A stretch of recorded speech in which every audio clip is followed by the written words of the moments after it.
Would you give a welcome today to David Goggins? Welcome, man. We really appreciate you coming and giving your life away to kids here in our city and coaches. It was a great day. You did amazing yesterday, too. Thank you for that. I appreciate it, Rick. Yeah. Thanks a lot. You had a kind of a rough start to life, as I understand it, and part of your story is overcoming things that sometimes I think people get into a place of thinking, you know, I had such a bad start. We start believing that we can't become anything more than what we were given in those early days. So it's helpful, I think, for people to get a context, because where you're at today is a far cry from where things started out. Can you explain a little bit of that, how things got started? I will. Starting out, I was born in Buffalo, New York, and my dad owned a bar. I don't know if you guys are familiar with Rick James or not. If you're not, the Dave Chappelle show will get you familiar with it. But anyway, pretty much my dad helped Rick James get famous, and with that being said, my dad was a very abusive man. So my dad, I'll never forget one time watching him drag my mom down the stairs by her hair. It was so bad for me and my brother that, my mom had to write letters for us. So, we couldn't, do PE because we were so bruised up from getting beat. And my mom finally got the courage after my dad took everybody's soul in the house. My mom got the courage to finally move. And lucky for me, she moved to a small town called Brazil, Indiana. There's about 10,000 people there and only 3 black families. So the long and short of it was I got called nigger every day of my life. And I forget my first time I got my car and they spray painted nigger, we're going to kill you on it. So I'm trying to paint just a picture for you all to let you know that, you don't need much to be successful in life. So that's kind of how I started off. With all of that challenge, that can just beat you down so much that it can change your whole sense of worth. Somehow you got through it. Do you know how? Like what gave you the ability to overcome that beginning? Well, I wasn't very talented. I graduated 213 out of 214, my graduating class. I didn't go to school hardly at all because I got thank you very much, I appreciate that. Yeah. Appreciate that. I didn't go to school very much because I was, constantly getting beat up and constantly getting bullied, so you become very insecure. And the one talent, and I call it a talent, it's a great gift that I do have, is I've always heard this voice in my head, and the voice was from God.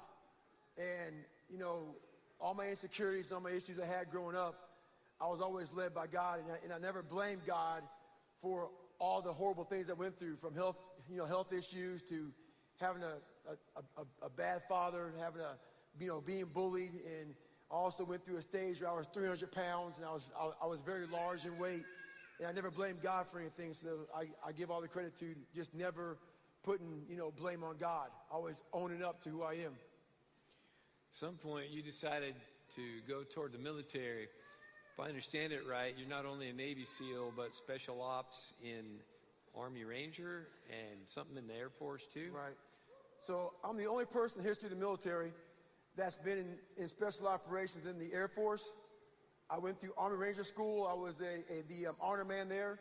And I was the 36th African American to ever graduate Navy SEAL training in 70 years. So, thank you.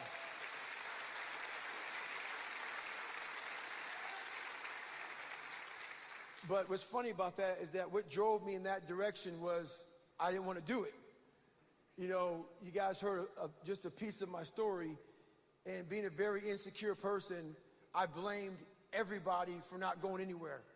I blame people for calling me nigger. I blame my dad for beating me. I blame my mom for not being there. She was a good mom. In life, people have their own hurts and pains and struggles that they're going through, and as a young kid, you don't understand that, and you blame everybody for what you're going through. And it wasn't until I started blaming myself for blaming everybody else that I started becoming successful in life. But the one thing I say is that I never blame God. And I don't know why that is. I never blamed God or had it woe was me. I call it poopy pants. For those of you who have kids out here, when the kid goes to the bathroom, they kind of walk around like this because they went to the bathroom in the pants. A lot of us adults walk around the same way because life isn't fair. Well, guess what? Merry Christmas. Yeah. And that's the message I learned. There's a turning point somehow where that lesson dawned on you, where you saw, I can change and not let what other people did control me. You stopped blaming them. You started blaming yourself for blaming them. Right. And then it changed you. Like, you started getting ideas and dreams. How did you decide to pursue the military? I'll never forget what happened to me. I was in Spanish class, and we keep our Spanish notebooks over in the corner. You know, so I went over to get my Spanish notebook, went back to my seat, and I opened it up, and some kids got a hold of the Spanish notebook, you know, and on the front cover of it, they had me hanging from a noose, from a tree. And they say, "Nigger, we're going to kill you." And so I immediately left class, and I went right to the principal's office. And I showed the principal, and the principal looked at me, and he said, "Well, they're ignorant. They spelled nigger Niger." Wow. And I was like, wow, that's the best advice I can get. And I realized at that point in time, I was truly alone. I was insecure. I had no mentors. I had nothing. But I always had God. And I always knew I had this voice in my head. So I didn't like what I saw. At 16 years old, I started shaving my head. And I can lie to you all right now and tell you who I was, and I wasn't. But that image in the mirror never lies to you. And I knew the only way I can kind of fix who I was by kind of putting myself through the crucible of life. And the military became that crucible. I was terrified of jumping out of airplanes. I was terrified of shooting guns. I was terrified of my own shadow pretty much. And I wanted to get over that. And how I got over that was seeking the hardest things a human being could go through. And that's kind of what happened. At one point, you had put on quite a bit of weight. Was that before the military pursuit? So I was actually 300 pounds, and in that picture, I'm about 270. So what happened was I was in the Air Force. Is that the same guy? Yeah, I know. It's kind of crazy, right? It's like wow. Got cool basketballs in my head there. But basically what happened was I was in the Air Force, and I was trying to be Air Force Special Operator, and I was almost through like I'm done with the training, and they found out I have sickle cell. Sickle cell disqualified me from being an Air Force Special Operator. So I fought it, went to Secretary of Defense. They allowed me back into training, and they said I got to start back from day one. I said, no way. I was scared of the water, didn't want to go back through the water again. So I gained all this weight and depression. At home, I was sitting back a year later, and I saw this show on the Discovery Channel of Navy SEALs going through Hell Week. And I talked about that accountability mirror. I said, you know what? I'm tired of being scared. Once again, I'm going right back to who I was back in high school. I was going back to who everybody said I was, and I didn't want to be that anymore. So I decided to go to the recruiter and say I want to be a Navy SEAL, looking like this. Oh, my fault, not looking like this. Yeah. Looking like the picture you saw. Long story short, the recruiter said I got to lose 105 pounds in like 60 days because I was almost too old to be a SEAL. You all know the story. I lost the weight, and I went on to go through three Hell Weeks, and I became a Navy SEAL. Pretty amazing, yeah. So most people, if they get through the training, it's one Hell Week, right? Why Right. 3? I mean, that's different too. Once again, I've never blamed God, but God definitely has put it to me a couple times. So in SEAL training, you're only supposed to go through one Hell Week. I'm the only person in the history of Navy SEAL training in 70 years who's gone through 3 Hell Weeks. And I went through 3 Hell Weeks in 1 year, and some of you may not know what Hell Week is. Hell Week is the hardest training the military has to offer. It's 130 hours of continuous training. In the 130 hours, you might get 2 hours of sleep. And the whole idea of this training is to literally destroy a man, and once the man is destroyed, the training starts. So I was lucky enough to go through, it was only 1 year when this happened out of 70 years, and I was in that 1 year, praise God, where the commander was like, look, if anybody gets hurt or anybody fails something, we're going to roll you back to day 1 of training. I don't care if you're the last week of training, and training is 6 months long. I'm going to put you back to day one. So what happened to me was Hell Week is the 5th week of training, and I got to somewhere in Hell Week, and I got injured. Got rolled back to day one of training. Went through, my second time going through, went through that complete Hell Week. I was getting ready to start the second phase of training. I'm all, happy because Hell Week's the hardest part of training. What happens? I mess up my leg. Go back to day one again. Start day one again. Made it through that Hell Week, and that Hell Week, it was so horribly cold in San Diego. We had a guy die of pulmonary edema. I got through, became a Navy SEAL, and gained all the weight back. That's to be continued. Yeah. You've done lots of missions. How many years military have you served? I did 21 years in the military. I did 4 in the Air Force. I did 16 as a Navy SEAL, and I worked with the Army for about a year. So 21 years total. That's pretty awesome. Thank you for that. One of the things that we love are people like you who have served like you have. I mean, that's amazing sacrifice, and we're very military passionate. Like, that's a massive sacrifice you made so we could be here today. We got freedom to show up here because you sacrificed yours for all those years. Thank you for that. Thank you.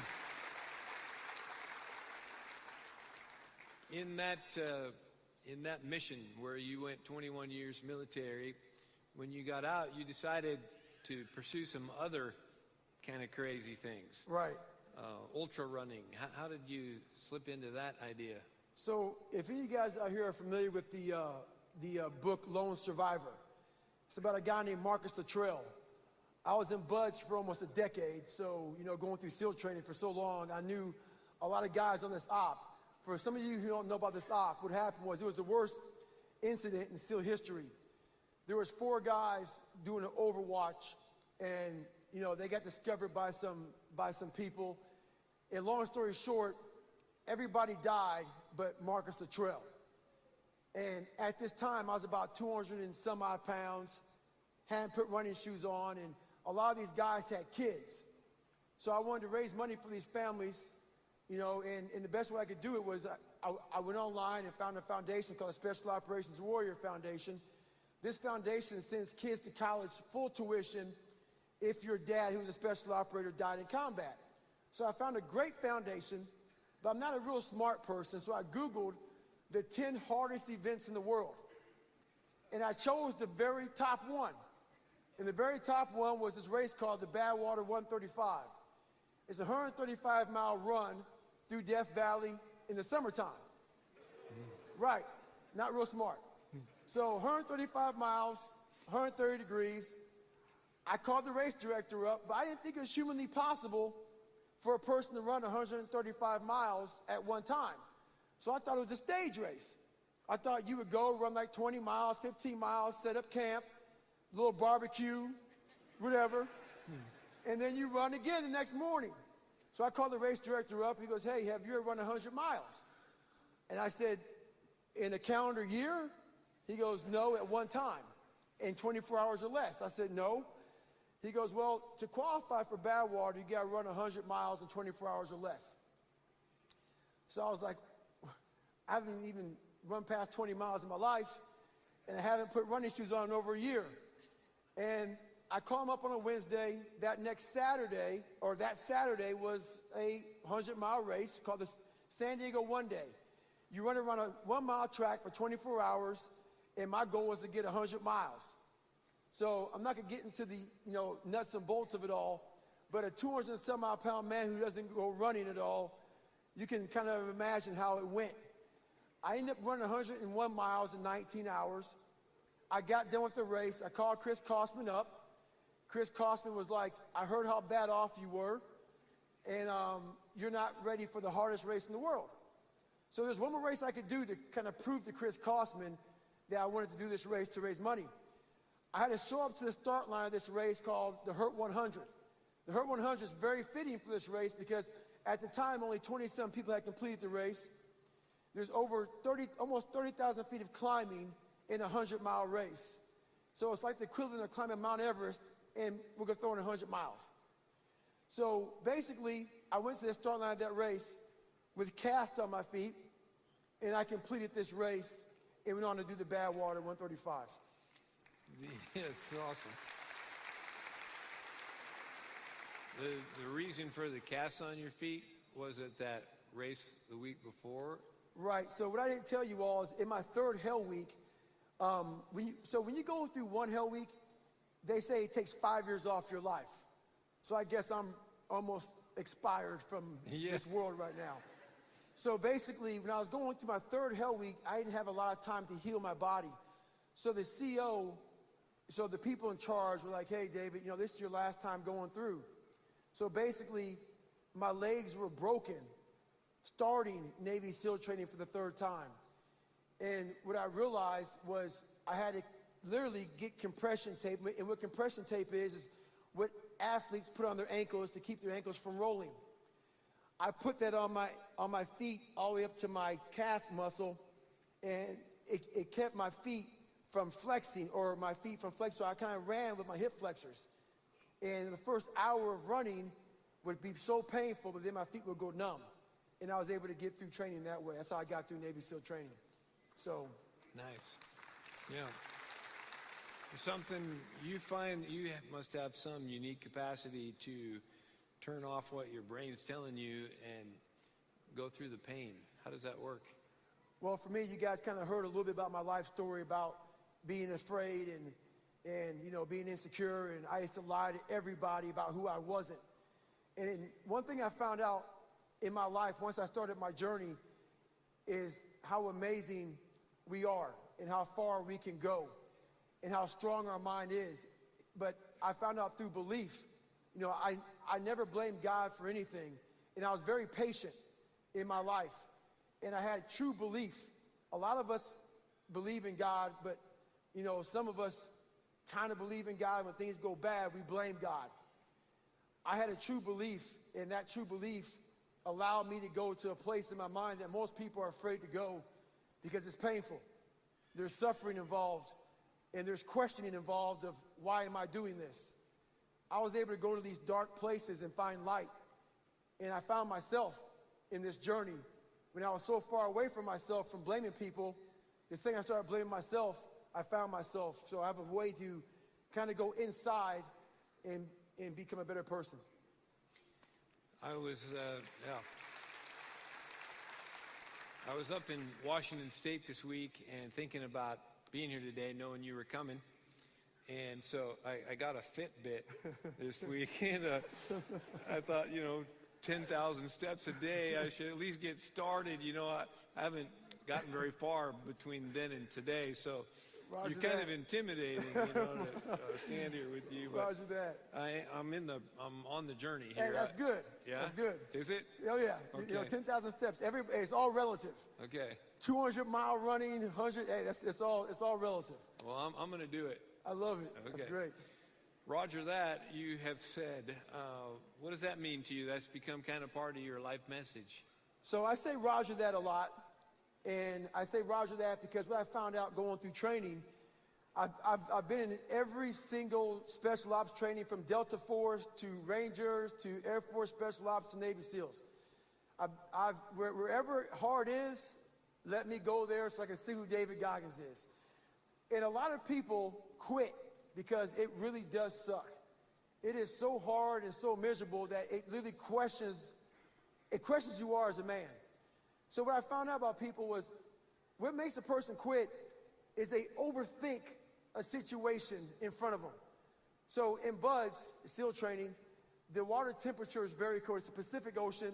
It's freezing. You've been up all day, all night for 70-some hours, 80-some hours, and your mind is saying, why in the world am I doing this? The people who make it through training are the people who just say in their mind, Roger that. So if the instructor were to tell me, hey, David, jump in that water, do a sugar cookie, do 1,000 push-ups, I didn't think about it because it sounds real stupid. You think about it like, what, I'm not doing this. I'm going home, taking a hot shower, drinking some coffee, getting a nice donut, and I'm going to be comfortable. So when you think too much, you become very weak. And thinking is good, but sometimes thinking is bad. So I came up with this slogan of the Roger That mentality. The Roger That mentality, when somebody says do something, you just do it. You don't think about it. You say Roger That. You don't overthink it. And before you know it, that task is done. And you can go on with your life, and you didn't overthink it, and you become very successful. So with that being said, Rev, all right, this is your shirt. Sweet. I appreciate it. Roger that. Here you go. Thank you for that. That's cool. I feel like I should frame it or something and make it a life motto. If Roger you wear that. it, Rev, you gotta represent it. Okay, man. All right. Going back to your early days, I saw a picture of you in like a choir or something like that. And this theme we're talking about, he who started a good work in you, you're talking about God, was in your head way back from day one, even when it didn't make sense. Right. But you were hearing his voice. And you started out as a kid in Catholic church and in a choir. And all these years later, you're still that work in progress, but you're making amazing progress. What do you think of when you see this back to early days of your life? Well, first of all, I don't know if you guys can pick me out in that picture or not. I mean, I'm kind of light complected, but if you can't see the little afro in the corner, you guys need to get some glasses. Yeah. But basically, what's funny about that picture is I remember I used to stutter real bad. I was so nervous and so afraid of everything. And I'll never forget how hard it was for me because this voice just annoyed me.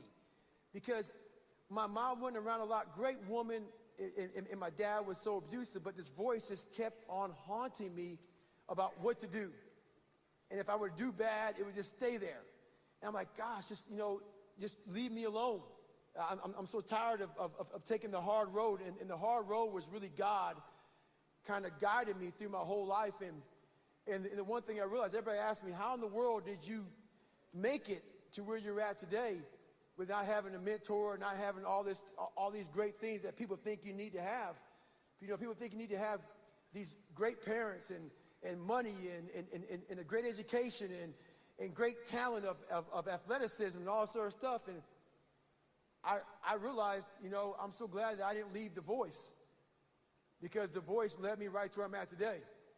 As painful as it was to follow that voice and to always tell people when I messed up, I apologize and hold myself accountable, it was that very voice that led me here, and that voice was God. So I give all credit to God, and that was it. That's awesome.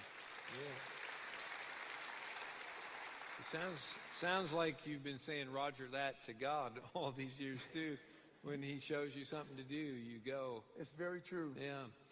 I want to thank you for coming and being a part yesterday, pouring your life into kids that are being formed into who God wants them to be. I believe you've made a difference in inspiring them to think different, to listen to that voice. And what lies ahead still, who knows? God knows. But as a work in progress like we all are, I can just picture even greater impact of what you're doing, who you are. The spirit that's in you is really attractive. It's like inspires me. I feel inspired just standing next to you today. I want to thank you for that. I appreciate and for all of us to just get more of the sense of who God is through how you followed him in your journey. Thank you for that. And one thing, hey, remember this, everybody. All you need is a breath of air. I talked to a bunch of people who've been blown up, buddies of mine who have no legs, and everybody wants to know, find your 100%. Whatever it's not my 100%, it's your 100%. Whatever you are, find your 100%. All you need is a breath of air to be great. You don't need a lot of talent. You don't need anything. So I appreciate it, Rev. Thanks Awesome. a lot. Navy SEAL David Goggins. Thank you. Thank you, man. Appreciate it. Thank you. All right.